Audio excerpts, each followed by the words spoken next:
Une des questions redondantes sur Blender Stack Exchange quand on commence à bidouiller un petit peu avec les materials, c'est comment créer un logo, une étiquette ou une forme particulière sur la surface de mon objet. Donc bien sûr, je peux attribuer un matériel différent à mon objet en sélectionnant des faces et en sélectionnant mon matériel et en faisant Assign. Et là, le second matériel va s'appliquer sur les faces sélectionnées. Mais imaginons que je souhaite coller par exemple ce logo ou une forme différente, une forme compliquée, ça peut être une tâche, etc. À ce moment-là, je ne peux pas faire appel à cette technique parce que cette technique a besoin d'une topologie appropriée. Là, vraiment, je ne peux pas commencer à sculpter la forme que je veux donner à mon logo, sinon ça va complètement bouleverser ma topologie.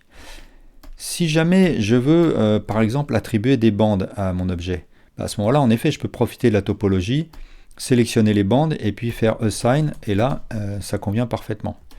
Quoi qu'il faut se méfier des effets du Subdivision Surface, parce que implicitement, il va modifier la topologie, donc les lignes ne suivront pas forcément ce qu'on attend. Mais là, on parle de choses plus compliquées, comme par exemple appliquer ce logo sur mon objet. Alors pour définir où va se projeter mon logo, je vais devoir faire un dépliage des UV, ce qui s'appelle un unwrap, c'est-à-dire mettre à plat toutes mes faces. Alors là, moi j'ai cet objet, mais ça peut être un cylindre avec des edge loops horizontales. Et pour mon dépliage d'UV, je peux m'y prendre de plusieurs manières. Ce que je vais faire, c'est sélectionner les faces sur lesquelles je compte projeter mon logo. Donc là, je vais m'y prendre avec un loop select de manière à sélectionner toutes les faces intermédiaires là. Hop, hop et hop. Et je fais un U unwrap. Et dans l'UV Editor, je vois le résultat. Alors là, il est sans doute de travers, donc je vais faire une rotation avec CTRL appuyé pour que ce soit de 5 degrés en 5 degrés. Voilà. Et puis maintenant, je fais le reste de l'unwrap. Donc avec un CTRL I, j'inverse ma sélection. Voilà. Et unwrap. Et là, je vois que ça m'a fait ça. C'est le bazar, mais peu importe, parce que là, vraiment, le but, c'est juste de poser le logo sur mes faces avant. Donc tous ces UV, je vais les caler, par exemple ici, de manière à ce qu'ils ne soient pas affectés par le logo, enfin là le masque. Une fois que l'unwrap, l'UV map est prête, je peux créer mon matériel. Donc ce que je vais faire, c'est je vais débrancher, je vais supprimer ce Principled BSDF. On va s'y prendre simplement avec un shader diffuse qui va être par exemple bleu, qui va être bleu foncé, qui sera ma couleur de base de mon objet.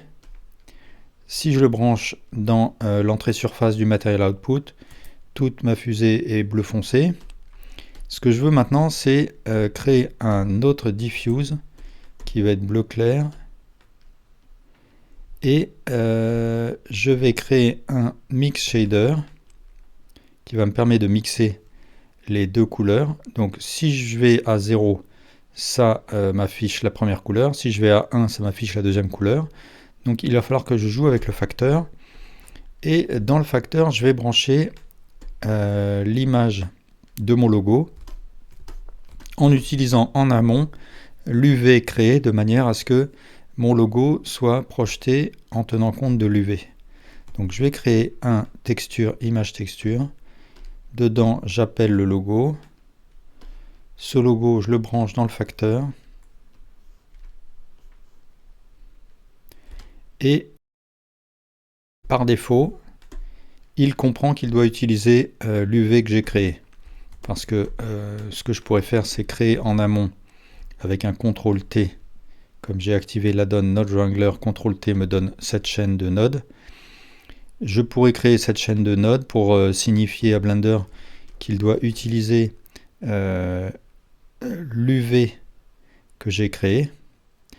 Mais de toute façon, par défaut, même si j'avais pas ce branchement en amont, Blender sait que je dois utiliser ce dépliage UV. Donc voilà, là j'ai mon logo qui est projeté. Ce que je peux faire, c'est, si je veux, c'est donner des corrections à mes UV. Par exemple, si je juge que mon M là il rétrécit trop, eh bien je peux sélectionner dans l'UV Editor des vertices et puis faire des petites modifs comme ça, déplacer mes vertices. Ou là-haut par exemple, je trouve que mon M il s'écarte trop. Donc là de la même manière, je peux corriger dans l'UV Editor et je peux activer le Proportional Editing si je veux que mes modifications affectent les vertices voisins. Donc voilà, là j'ai donné mes petites corrections.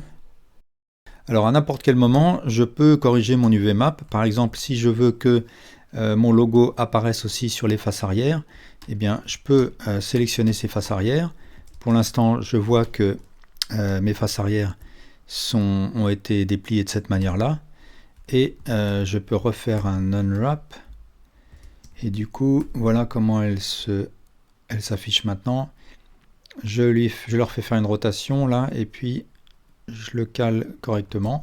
Et maintenant, sur la face arrière, s'affiche aussi le M, puisque je l'ai calé différemment dans l'UV Editor. Le reste de l'UV Map reste identique. Je peux aussi faire des modifications sur mon matériau. Par exemple, si je veux que mon logo soit un petit peu glossy, eh bien, je peux le mélanger avec un node glossy. Donc, shader glossy BSDF. Et maintenant, je vois que la partie qui renvoie au bleu clair devient glossy. De la même manière, mon bleu foncé, si je veux aussi qu'il soit un peu glossy, eh bien, je le mixe avec un autre glossy.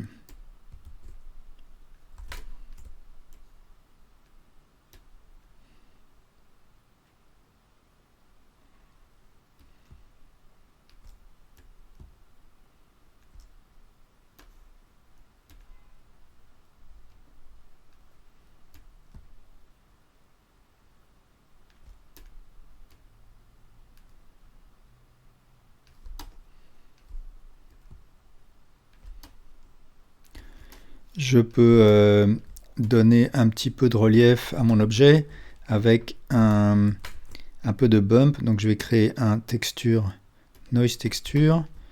Je vais utiliser la sortie object de mon texture coordinate que je rentre dans l'entrée vector du noise texture. Je crée un vector bump. Je branche le facteur du noise texture dans le height. Et puis mon bump, je vais le brancher dans tous mes nodes, les diffuse, les glossy.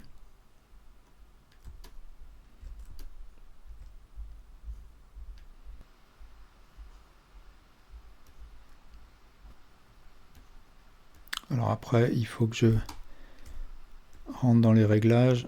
Hop.